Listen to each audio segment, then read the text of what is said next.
Hey Saints fans, welcome back to the channel. Been a while. Today we'll do a quick film study for you on Derek Carr. Obviously, I'm having a very good game against the Carolina Panthers. And I know it's the Panthers, but they do have a good defense. It was their offense that was always lacking last year, if you remember how they rated amongst the league. And speaking of ratings, this guy through week 1 has a top 5 EPA, which is pretty good. Expected points added. That's a very good value to have in the nerdy analytics world. But today we're going to take a look at tape.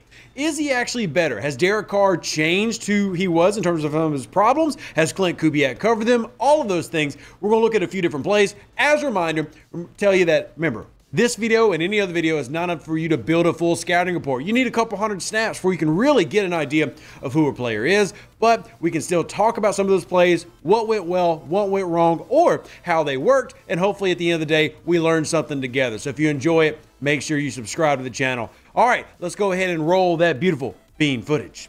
All right, starting off early on in the game, kind of want to go with, one, I love the play action, and two, this is a concept you're going to see a lot from New Orleans this year. It's actually it's a staple of a lot of offenses that we'll see, especially in the era that you're used to in Saints greatness.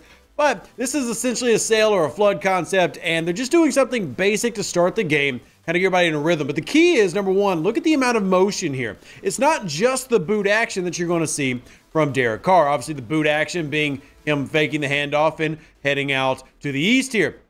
But it's actually, watch all the different layers of this. So number one, we're crossing with Shaheed, and then we're going to bring him back. All right, so we're doing a couple things here. Number one, we're identifying coverage. Number two, there's our play action.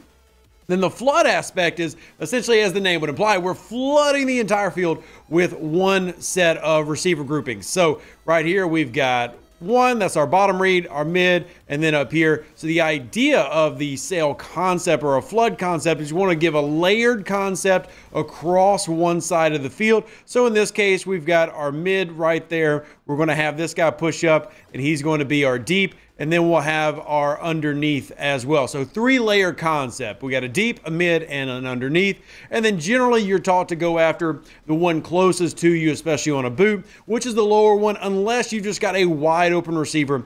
One, he's got plenty of space, and two, he knows that there is space there because of the zone. So it's a good read, and more importantly, it's a good offensive idea from Klint Kubiak. So I like to see stuff like that. It's nothing crazy. You're not going to be like, oh man, Derek Carr is amazing for a 1-yard pass, but you're seeing a difference in the offense, just how they roll out with motion and movement. And this has nothing to do with Derek Carr. That's a Klint Kubiak thing. All right, so we're getting to a big one here that many of you love. This is still the first drive, Rashid Shaheed's touchdown pass. And number one, I hope you noticed the motion. I'm going to let it run in full speed and talk about it beforehand. But this is creating the Mills concept for New Orleans, which is not something I saw them run a ton under Pete Carmichael. Usually this would just be the Yankee concept, which is similar but slightly different. But I think the big thing to take away here is, one, love Derek Carr standing up, poised in the pocket, and slinging it, by the way, from his 32 33 to the 16. Somebody in the chat want to do that math real quick? Feel free. But right there, right at the 33, slinging it to the opponent's 16. That's arm strength, and it's good to see that. You like a guy who can make the pass. But let's talk about the concept of the pass. How does it get going? How does it start? Again, theme from the first play we looked at, motion. We want to try to diagnose the coverage to make Derek Carr's job easier. It's what we're doing right there. We're moving things around. And look how that changed your pre-snap alignment. Originally, there was a 2 safety pre-snap alignment. So we showed 2 high, but they rotated that. Now we're at single high, getting to what you're usually going to see a lot of the Panthers run, at least in this game, which is a 3 run or cover 3 type of run with a single high safety. And I think that's exactly how they're going to play it, and they're going to shoot underneath. But that's the whole point. Klint Kubiak studying tendencies, knowing what's going to happen, or at least I assume there's a lot of film study that went into this choice, because we're going to put this conflict or this defender in what we call conflict. How do you do that? You make him make a choice. So that way you are dictating the game and they're not. You don't want the defense dictating what your offense is doing. So how do we do that? We put Shaheed in motion. We brought him over here. But more importantly, it's how we're going to do this with the route design. 2 route concept, pretty simple. We're going to take Jawan Johnson here, do a deep cross underneath. So the idea is we want to make that safety bite, sink down so we can hit over the top, where Rashid Shaheed will be running a deep post. And we know with his 4.3 speed, having him on a deep post, well, that could be quite scary. So let's see how it plays out. So at the snap, you're going to have the route start. We already know where we're going, but you look at Derek Carr. move right to help sell the right side. Obviously, the safety, bam, where's his eyes set? We can look at the opposite angle, but Derek Carr is beaming down that safety. Now, with Juwan right there, crossing, we see the commitment, safety bit down, and then there's the over the top. If you give inside leverage on a post route to Rashid Shaheed, he's likely going to beat every defender in the league. So what you might see teams in the future start doing is telling their defenders, make sure you don't get beat deep. Defend the top. Because the whole idea of a conflict defender is you're making him choose. If he chose to go underneath, which he did, you go over the top of him. If he chooses to defend the high to take away that inside leverage for Rashid Shaheed, then you have an open spot for Juwan Johnson in this coverage. The Mills concept can attack cover 3, it can attack cover 4. And again, it's that more variety than you're used to seeing from New Orleans. It's fantastic play, but more importantly, the main thing we're seeing here is not Derek Carr is fixed. I really don't believe Derek Carr's changed. In fact, I'll show you a negative Derek Carr here in a second. But what you are seeing immediately is a very different look from the offense.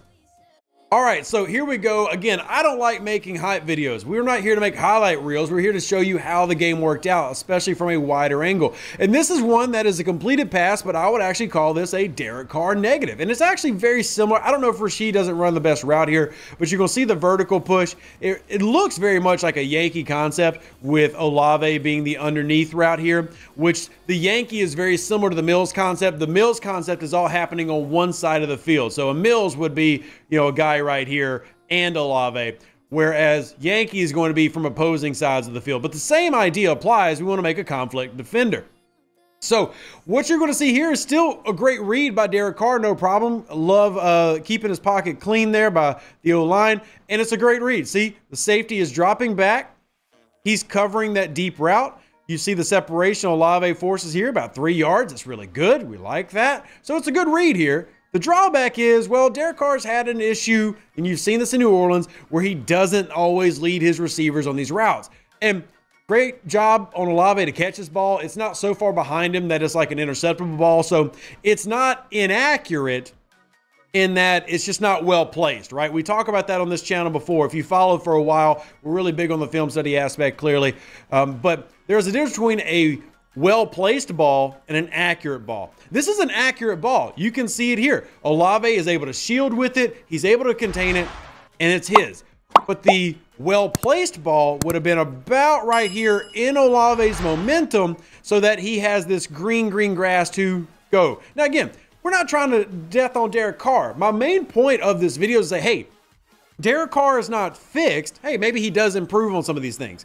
But it's more of how the offense is working to highlight the abilities of Olave, Kamara, Jamal Williams, Juwan Johnson, Foster Moreau, Chris Olave, Rashid Shaheed, etc., allowing those guys to be put in situations for success. So this play shows, okay, Derek Carr and all of his flaws aren't fixed, but you're still seeing success, right? You're still seeing the offense in this one game, hopefully it continues, have positives. And again, you want to see that route continue. Maybe they teach it to slow it down and sit right there. Usually when you have a man behind you in terms of trailing you, you don't sit. You continue underneath the opposing zone. Maybe this is how they truly played it. But one thing we know is it seems like Carr is certainly throwing a little bit behind here because on the wide angle, Olave is slowing down at the release of this ball to come back to it. But at the end of the day, it's still a completed pass, thus making it accurate but not well placed. Still, you'll take that pass all day long. Hopefully everybody will.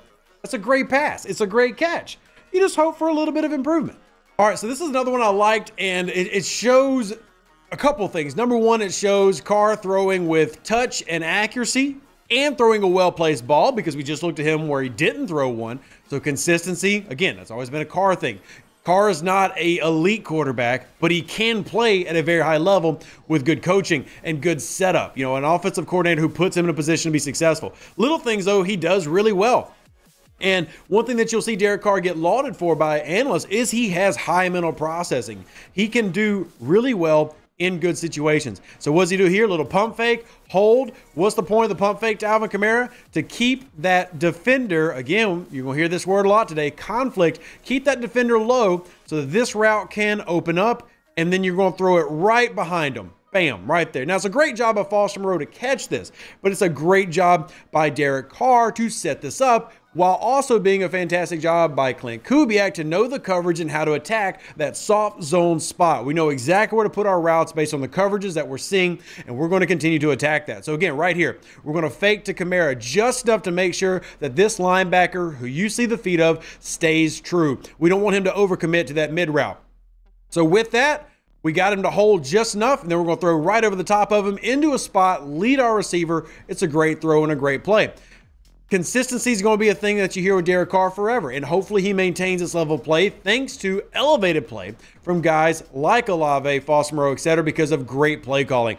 And I don't know if Klint Kubiak can do it forever, but I will say watching this, there's a big night and day difference between Klint Kubiak and Pete Carmichael on how they approach with motion, how they approach against enemy coverages, and how they attack. Remember, this is a team, New Orleans, which offensively is essentially identical to last year in terms of player personnel, going against a team in Carolina that they did not exactly dominate. There were defensive struggles against Carolina in 2023. You just never saw a point where this offense struggled in this game. I mean, they were just consistent until they were like, hey, we're up by 47. Let's calm down.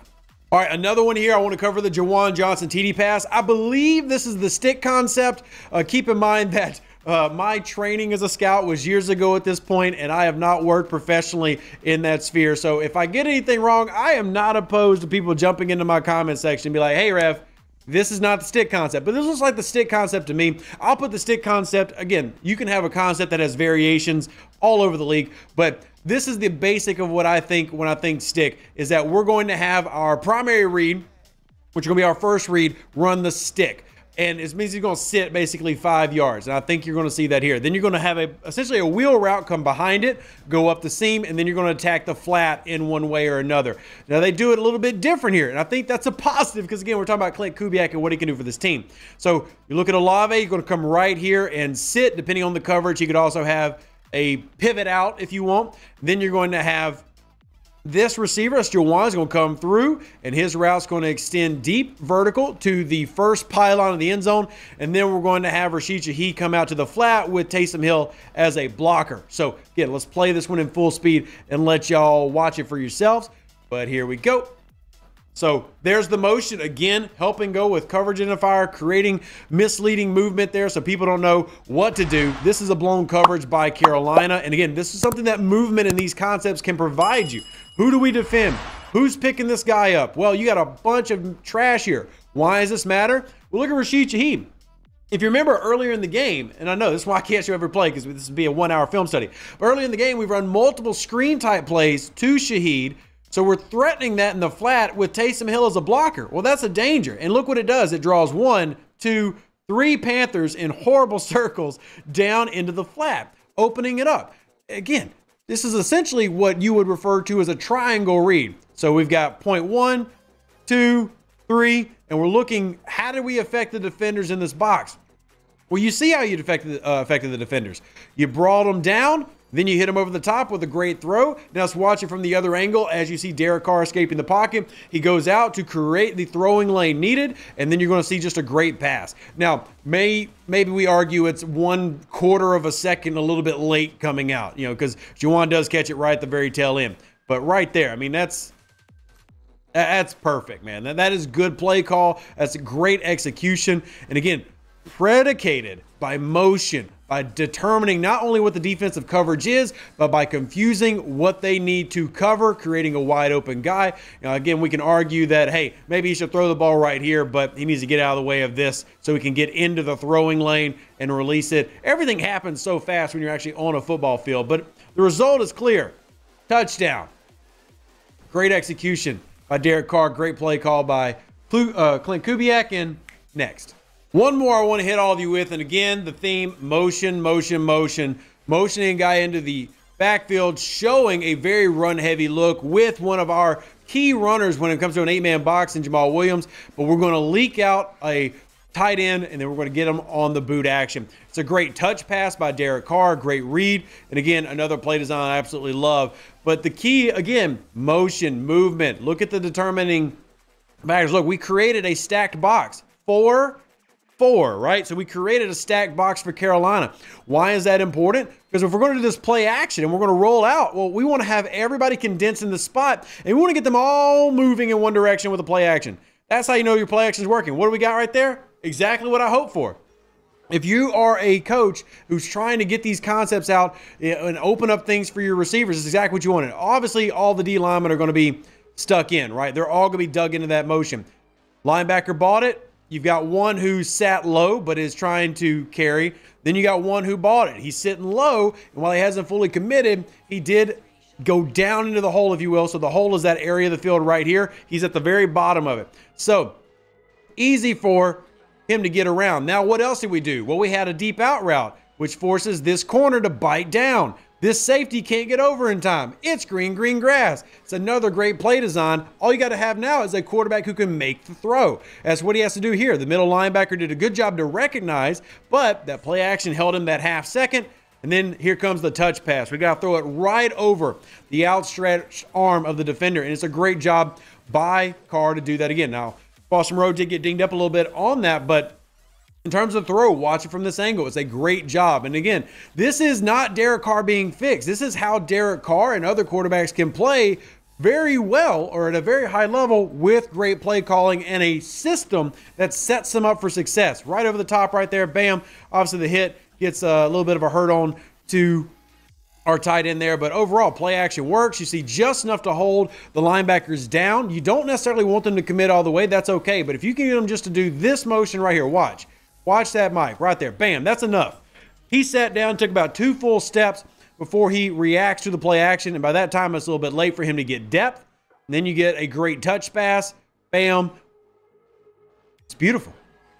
So I hope I wasn't too rusty for all of you. That is your Derek Carr film study based on week 1 against the Carolina Panthers. And it's just as much a highlight of Klint Kubiak's system as is Derek Carr. Now, can this be maintained? It's a legitimate point to make that it was the Carolina Panthers. But I, again, will argue the Carolina Panthers were not a terrible defense last year, and I don't believe they're a terrible defense this year, even if I do not believe in their offense. New Orleans did absolutely benefit from short fields thanks to blocked punts, interceptions, etc. And the offense capitalized on it as they should. But the basic idea is, did Derek Carr get fixed? I mean, he still has some of the things that you worry about. But more importantly, there's now somebody that you believe can bring the best out of all these guys and gals. And maybe we have success. Maybe. Who knows? It's one game. It's not enough to get too crazy over, but it is enough to go, hey, this looks different, and let's talk about how. Hope you enjoyed the video. If you did, like the video, subscribe if you haven't already, share it with other Hoodats, and I might even branch out to more than just Saints stuff. Might do some NFC South film study. I don't know. I'm feeling feisty with the Saints coming out being 47-10. We'll see. Hoodat, God bless. Catch you in the next one. Deuces, that's me. I'm out.